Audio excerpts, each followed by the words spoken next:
Assalamualaikum warahmatullahi wabarakatuh. Di antara tanda-tanda akhir zaman adalah kemunculan Imam Mahdi. Pada umumnya, umat Islam percaya akan kedatangannya. Hanya sebagian kecil yang tidak percaya karena meragukan kesohihan riwayat tentang Al-Mahdi. Terlepas dari pro kontra tentang kesohihan riwayat belakangan, ada kelompok yang menggunakan cerita kedatangan Al-Mahdi untuk mempengaruhi umat Islam agar mendukung gerakannya. Mereka meyakinkan umat Islam bahwa sekarang sudah akhir zaman. Akan terjadi banyak fitnah dan kekacauan. Umat Islam hanya punya dua pilihan, memilih menjadi pengikut Dajjal atau pengikut Al-Mahdi. Jika ingin selamat, umat Islam hendaknya bergabung dengan pendukung Al-Mahdi. Mereka sendiri mengaku merupakan calon pendukung Al-Mahdi ketika Al-Mahdi muncul.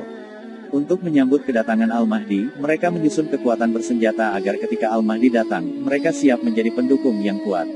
Mereka juga mengajak umat Islam pindah ke negara-negara yang mereka kuasai, seperti sebagian Suriah, dengan alasan hijrah ke negara Islam.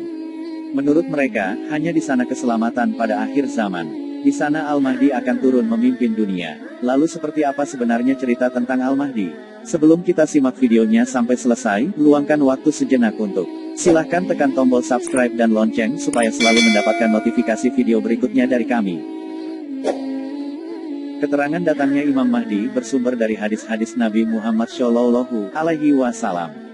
Di antara ahli hadis yang meriwayatkan hadis tentang Al-Mahdi adalah Abu Daud, Al-Tirmidzi, Ibnu Majah, Al-Hakim, Al-Tabrani, dan Abu Ya'la. Sanad hadis mereka sampai pada sejumlah sahabat seperti Ali bin Abi Thalib, Ibnu Abbas, Ibnu Umar, Tolha, Abdullah bin Mas'ud, Abu Hurairah, Abu Said Al-Khudri, Ummu Habibah, Ummu Salamah, Sauban, Qurrah bin Iyas, Ali Al-Hilali, Abdullah bin Haris bin Jazi. Sanad yang menghubungkan antara ahli hadis dengan para sahabat beraneka macam kualitasnya. Ada yang sahih, hasan, dan ada pula yang doif. Aun al-Mabud Syarah Sunan Abu Daud, jilid 11, halaman 243, menyatakan bahwa ada banyak sekali riwayat tentang Al-Mahdi. Kebanyakan berstatus doif. Tuhfat al-Ahwazi Syarah Sunan Al-Tirmidzi, jilid 6, halaman 402. Al-Tirmidzi meriwayatkan 3 hadis tentang Al-Mahdi. Salah satu di antaranya bersumber dari sahabat Abdullah bin Mas'ud. Dari Abdullah bin Mas'ud yang mengatakan bahwa Rasulullah Shallallahu Alaihi Wasallam bersabda, tidak kiamat dunia ini sampai seorang laki-laki dari ahli baitku menguasai bangsa Arab. Namanya sesuai dengan namaku. Hadis riwayat Al-Tirmidzi. Menurut Al-Mubarakfuri, riwayat Al-Tirmidzi di atas adalah salah satu yang berkualitas sahih di antara hadis-hadis tentang Al-Mahdi. Al-Tirmidzi meriwayatkan 3 buah hadis mengenai Al-Mahdi. Abu Daud meriwayatkan 11 hadis. Ibnu Majah meriwayatkan 7 buah hadis. Dari riwayat Al-Tirmidzi, dapat dipahami beberapa ciri Al-Mahdi. Pertama, berasal keturunan keluarga Nabi Muhammad Shallallahu Alaihi Wasallam. Kedua, dia akan menguasai bangsa Arab atau seluruh dunia Islam menurut sebagian penafsiran. Ketiga, namanya sesuai dengan nama Nabi Shallallahu Alaihi Wasallam. Muhammad bin Abdullah Ashim Abadi menyatakan bahwa munculnya Al-Mahdi di akhir zaman merupakan keyakinan umat Islam selama berabad-abad. Ciri-cirinya diantaranya, 1. Ia berasal dari ahli bait. 2. Kedatangannya akan menguatkan agama Islam. 3. Meratakan keadilan. 4. Diikuti umat Islam. 5. Menguasai negeri-negeri Islam. 6. Bernama Al-Mahdi. 7. Kemunculannya diikuti kemunculan Dajjal. 8. Lalu kemunculan Nabi Isa. 9. Dan Isa menjadi makmum Al-Mahdi dalam sholat. Diterangkan dalam Aun al-Mabud Syarah Sunan Abu Daud, jilid 11, halaman 243. Menurut Syekh Ali Jumah, di antara tanda Al-Mahdi adalah Allah akan menanamkan cinta dalam hati umat Islam kepada Al-Mahdi.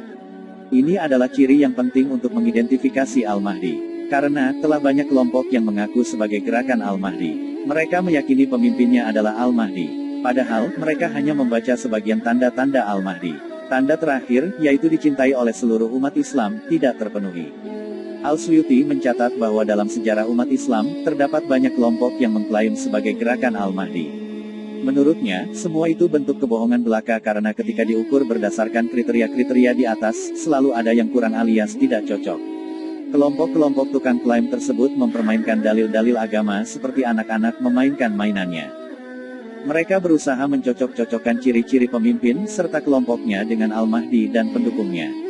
Ciri tukang klaim tersebut, kata Al-Suyuti, adalah mereka membuat standar keimanan sendiri bahwa umat Islam yang mendukungnya sebagai mukmin dan yang menolak bergabung bersama mereka disebut kafir.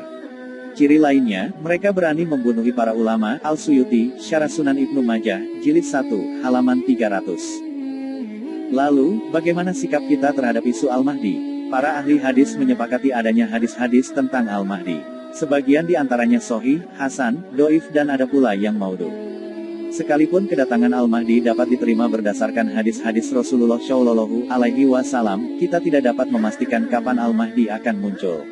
Menyikapi fenomena penggunaan hadis-hadis Nabi Muhammad Shallallahu Alaihi Wasallam, dan khususnya berita tentang Al-Mahdi, untuk mendukung perjuangan kelompok tertentu, kita hendaknya berhati-hati agar tidak terjatuh dalam pusaran fitnah, konflik dan pertumpahan darah.